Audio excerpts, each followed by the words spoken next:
സംസ്ഥാന സർക്കാർ പരാജയമാണെന്ന് നിലമ്പൂർ ഉപതെരഞ്ഞെടുപ്പിൽ നൽകിയ ജനവിധിയിലൂടെ ജനങ്ങൾ തെളിയിച്ചെന്ന് KPCC president advocate Sunny Joseph MLA.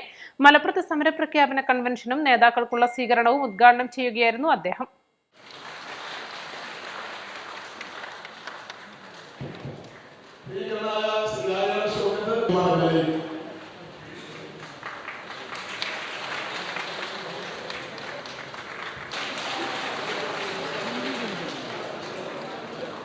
Nilambur ഉപതെരഞ്ഞെടുപ്പ് ഒരു ചൂണ്ടുപലകയാണെന്നും കേരള ജനതയ്ക്ക് വേണ്ടിയാണ് നിലമ്പൂർ വിധിയെഴുതിയതെന്നും പിണറായി സർക്കാരിന്റെ ജനദ്രോഹ നയങ്ങൾക്കെതിരെ യുഡിഎഫ് ഉന്നയിച്ച കാര്യങ്ങൾ ശരിയാണെന്ന് ജനങ്ങൾ അംഗീകരിച്ചതിന്റെ അടയാളമാണ് ഈ ജനവിധിയെന്നും മുസ്ലിം ലീഗ് നിസ്തുലമായ പങ്കാണ് ഈ വിജയത്തിൽ വഹിച്ചതെന്നും അദ്ദേഹം പറഞ്ഞു.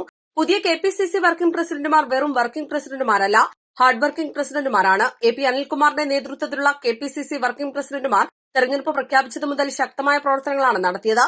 ജനകീയ പ്രശ്നങ്ങളാണ് നിലമ്പൂരിലെ തെരഞ്ഞെടുപ്പിൽ ഉയർത്തിയത്. നിത്യോപയോഗ വസ്തുക്കളുടെ വിലവർദ്ധനവ് മുതൽ ക്ഷേമ പെൻഷൻ നിഷേധം, ആശാസമരം തുടങ്ങി കേന്ദ്ര സംസ്ഥാന സർക്കാരുകൾക്കെതിരെയുള്ള നിരവധി വിഷയങ്ങൾ യുഡിഎഫ് ജനങ്ങൾക്ക് മുന്നിൽ വെച്ചു. അതെല്ലാം ജനങ്ങൾ അംഗീകരിക്കുകയായിരുന്നുവെന്നും അദ്ദേഹം കൂട്ടിച്ചേർത്തു. ഒന്നാമതാണ് എന്ന് വിളിച്ചു പറയുന്ന കേരളത്തിലെ ആരോഗ്യവകുപ്പ് തകർച്ചയുടെ വക്കിലാണ്. ആരോഗ്യമേഖലയുടെ തകർച്ചയെക്കുറിച്ച് പറഞ്ഞ ഡോക്ടർ ഹാരിസ് ഹസനോട് ഭീഷണിയുടെ സ്വരത്തിലാണ് മുഖ്യമന്ത്രി സംസാരിക്കുന്നത്. തിരുവനന്തപുരം മെഡിക്കൽ കോളേജിലെ പ്രശ്നങ്ങൾ കേരളം കണ്ടു. കോട്ടയം മെഡിക്കൽ കോളേജിൽ കെട്ടിടം തകർന്ന് വീട്ടമ്മ മണ്ണിനടിയിൽപ്പെട്ടിട്ടും രക്ഷാപ്രവർത്തനം നടത്താൻ സ്ഥലത്തുണ്ടായിരുന്ന ആരോഗ്യവകുപ്പ് മന്ത്രി വീണ ജോർജ് തയ്യാറായില്ല. വേണ്ട സമയത്ത് രക്ഷപ്പെടുത്തി ചികിത്സ നൽകിയിരുന്നെങ്കിൽ ബിന്ദു എന്ന ആ വീട്ടമ്മ കൊല്ലപ്പെടില്ലായിരുന്നുവെന്നും അദ്ദേഹം പറഞ്ഞു.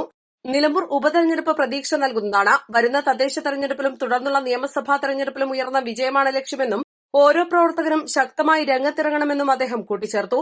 സർക്കാരിന്റെ ജനവിരുദ്ധ നയം അതിനെല്ലാം തുറന്നു കാട്ടി ഇതിന് പരിഹാരമുണ്ടാക്കാനുള്ള ആവശ്യങ്ങളുമായിട്ട് നമുക്ക് മുന്നോട്ട് പോകാം. ഇവിടെ ജോയി ചൂണ്ടിക്കാട്ടിയതുപോലെ ഈ തെരഞ്ഞെടുപ്പ് നിലമ്പൂർ ഫലം നമുക്കതിൽ കരുത്തു പകരുന്നു, പ്രതീക്ഷ നൽകുന്നു.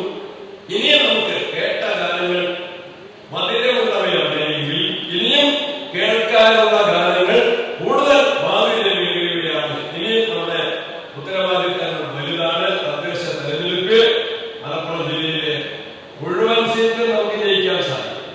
അസംബ്ലി തെരഞ്ഞെടുപ്പിൽ മലപ്പുറം ജില്ല കേരളത്തിൽ യുഡിഎഫിന് ഏറ്റവും ശക്തി പകരേണ്ട ജില്ല തന്നെയാണ്.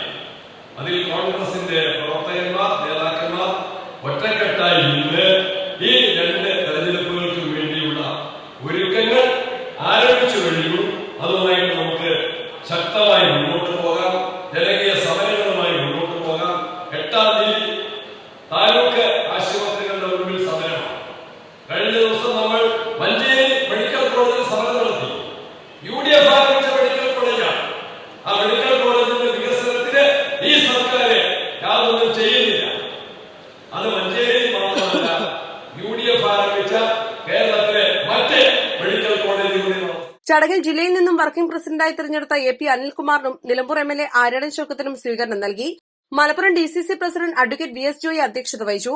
UDF convener Adoor Prakash, KPCC working പ്രസിഡന്റുമാരായ AP Anilkumar MLA, E C. Vishnunath MLA, Shafi Parambil MP, Nilambur MLA Aryadan Shoukath, KPCC general സെക്രട്ടറിമാരായ advocate P S Saleem, Halippatta Jameela, KPCC സെക്രട്ടറിമാരായ K P Abdul Majeed, V Baburaj, മുൻ DCC president E Muhammad Kunhi, V A Kareem, DCC ഭാരവാഹികളായ വീക്ഷണം മുഹമ്മദ്, അഡ്വക്കേറ്റ് നസ്രുള്ള തുടങ്ങിയവർ സംസാരിച്ചു.